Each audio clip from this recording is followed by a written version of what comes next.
Baiklah, Assalamualaikum warahmatullahi wabarakatuh. Perkenalkan, nama saya Juni Harmin Anggraini, NIM F1C420015.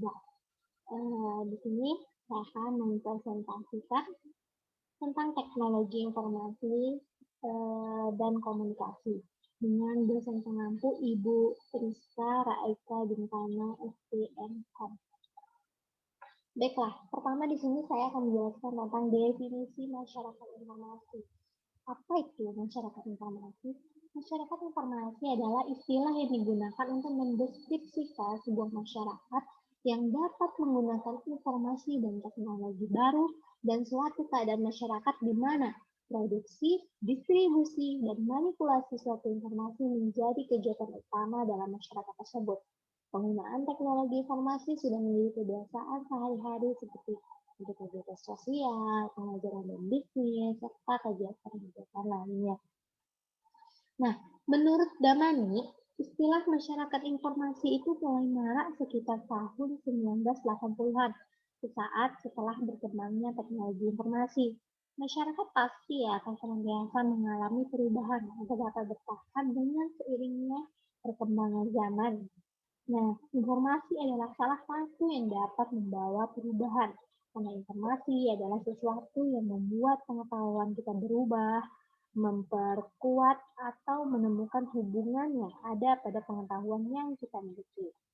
Masyarakat informasi diartikan juga suatu masyarakat di mana kualitas hidup dan juga prospek perubahan sosial dan pembangunan ekonomi tergantung pada peningkatan dan pemanfaatan informasi.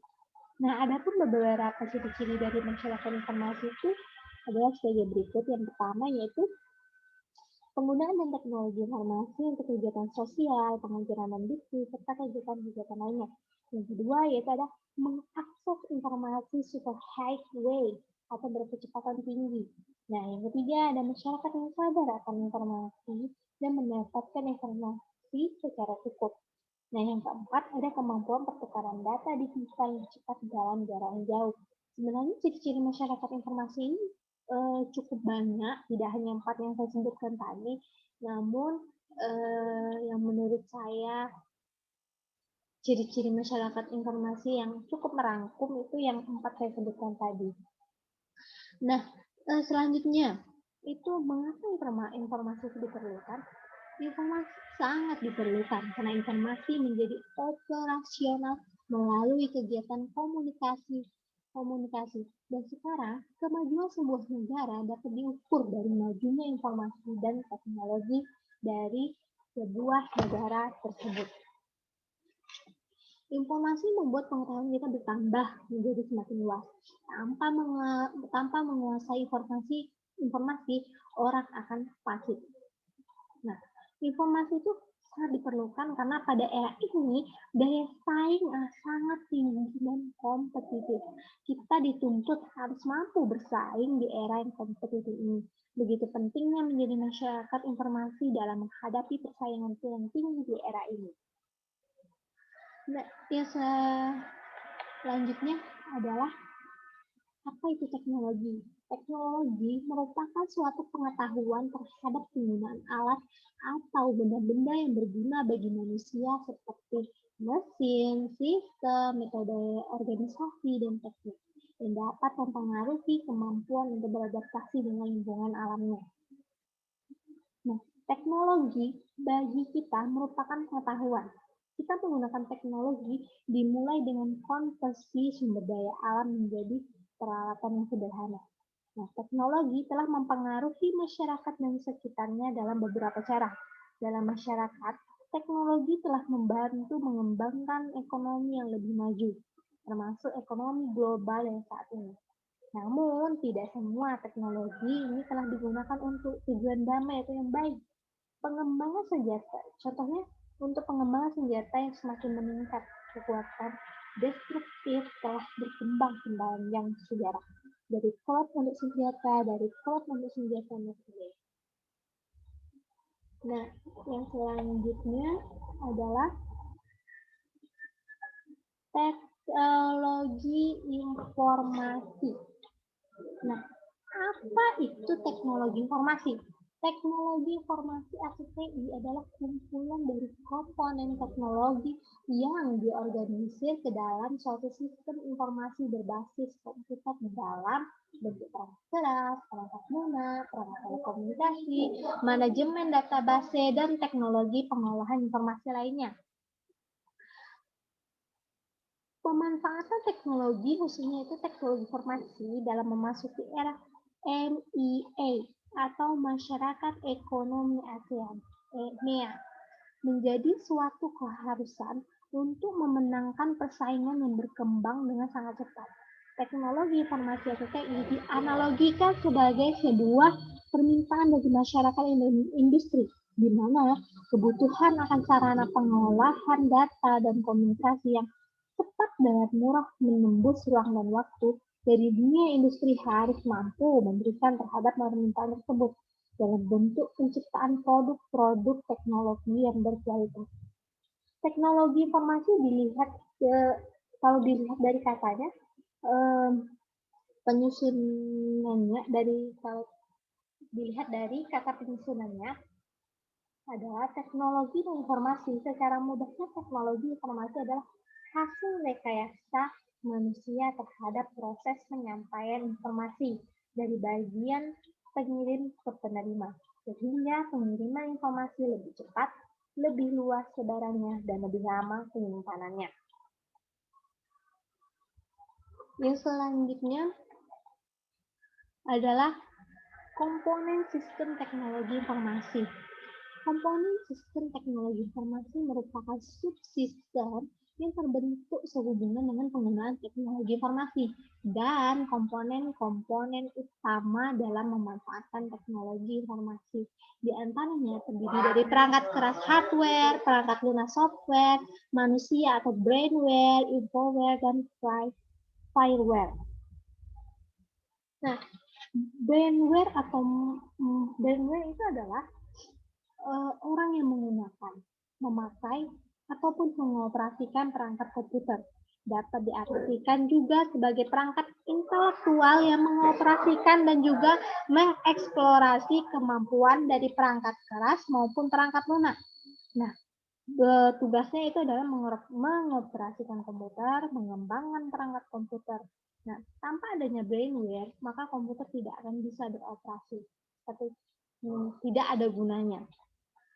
Infoware adalah suatu dokumentasi dari sebuah informasi atau data. Nah, yang selanjutnya adalah fireware.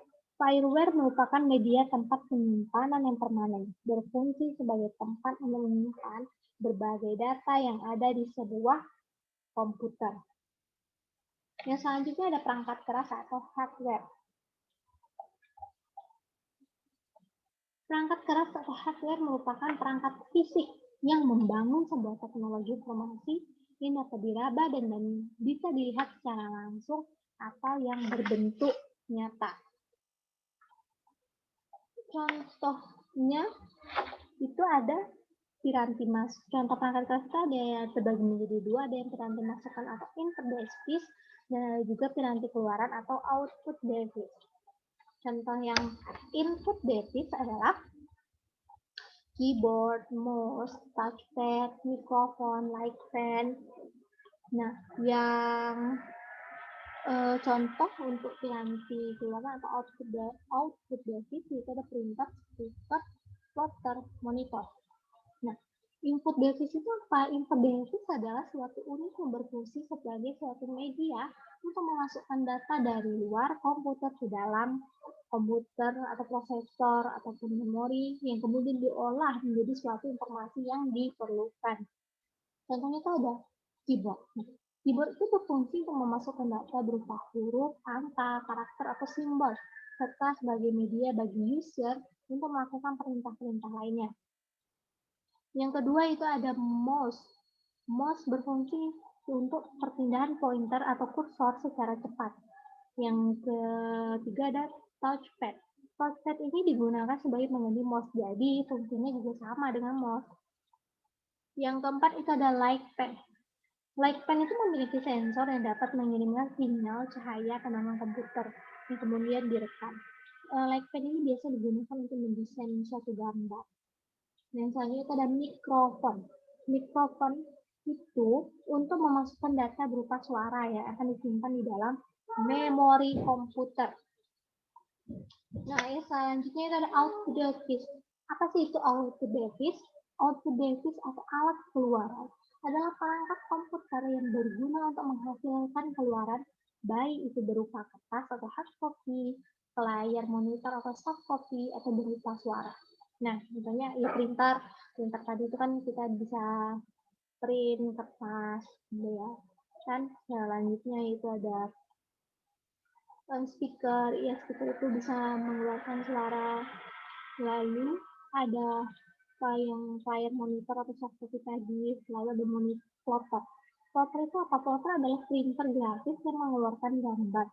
Tapi dia itu ukurannya besar, hampir sama dengan printer, tapi plotter itu gunanya untuk seperti mencetak gambar yang besar seperti spanduk atau baliho dan lain sebagainya. Lalu ada perangkat lunak. Apa itu perangkat lunak? Perangkat lunak atau software merupakan program yang dibuat untuk keperluan khusus untuk dapat mengontrol semua perangkat keras, sehingga semua perangkat keras teknologi informasi dapat bekerja dengan kompak sebagai sebuah sistem yang utuh. Perangkat lunak atau software dapat diklasifikasikan menjadi 4 macam, yaitu ada sistem operasi atau operating system, yang kedua itu ada program aplikasi yaitu application program, yang ketiga ada bahasa pemrograman atau programming language, yang keempat itu ada program bantu atau utility. Nah, apa itu sistem operasi atau operating system? Sistem operasi ini berfungsi sebagai penghubung antar manusia atau user dengan perangkat keras dan perangkat lunak yang digunakan. Fungsi utamanya adalah menyimpan program, membagi tugas di dalam CPU, merekam sumber-sumber data, lalu mengatur sistem termasuk memori sistem termasuk penyimpanan. Yang kedua itu ada program aplikasi atau application programs. Ini adalah perangkat khusus untuk kebutuhan tertentu. Nah, yang ketiga yaitu adalah bahasa pemrograman atau programming language, adalah program yang digunakan untuk menerjemahkan instruksi yang ditulis dalam bahasa pemrograman ke bahasa mesin dengan aturan-aturan prosedur tertentu agar diterima oleh komputer. Ada 3 level bahasa, yaitu bahasa tingkat rendah atau low level language. Yang kedua yaitu adalah bahasa tingkat tinggi atau high level language. Yang keempat itu ada bahasa generasi keempat atau 4GL, yaitu fourth generation language. Nah, yang selanjutnya itu adalah program bantu atau utility. Itu merupakan perangkat lunak sistem dengan fungsi tertentu. Nah, sekarang contoh-contoh perangkat lunak diantaranya ada Windows yang biasanya saya gunakan. Itu adalah Windows, Microsoft Word, Google Chrome. Windows itu adalah software yang merupakan keluarga sistem operasi yang dikembangkan oleh Microsoft. Nah, Microsoft Word itu adalah perangkat lunak sebagai pengolah atau word processor. Yang selanjutnya itu ada Google Chrome. Nah, adalah sebuah aplikasi perambat yang digunakan untuk menjelajah dunia maya. Microsoft Windows ini fungsi Windows ini adalah menghubungkan antara aplikasi dan perangkat keras agar dapat bekerja dengan baik dan konsisten, dan dapat mengendalikan dan mengelola suatu perangkat yang dijalankan. Yang selanjutnya adalah Microsoft Word. Microsoft Word adalah salah satu program dari pengembang Microsoft yang berfungsi untuk mengolah kata seperti kita mengetik makalah ataupun proposal ataupun lain sebagainya. Misalnya itu ada Google Chrome. Nah, Google Chrome ini tuh sama seperti aplikasi Firefox, Opera ataupun Mozilla yang berfungsi itu menjelajah berbagai web untuk sesuai kebutuhan kita.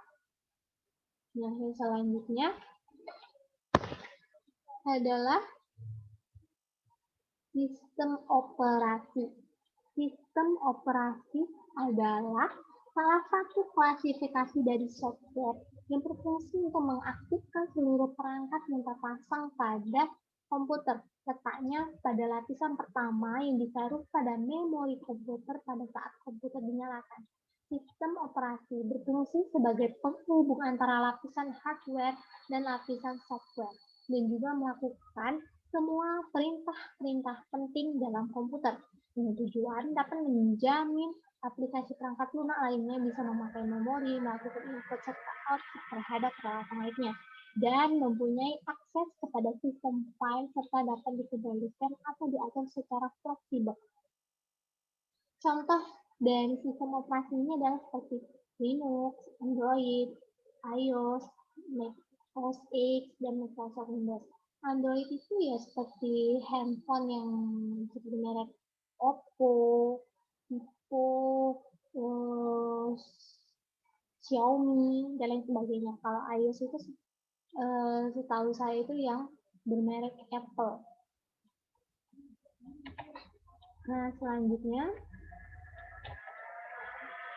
adalah penerapan IT pada bidang tertentu. Saya mengambil pada bidang pendidikan sains dan kehidupan masyarakat.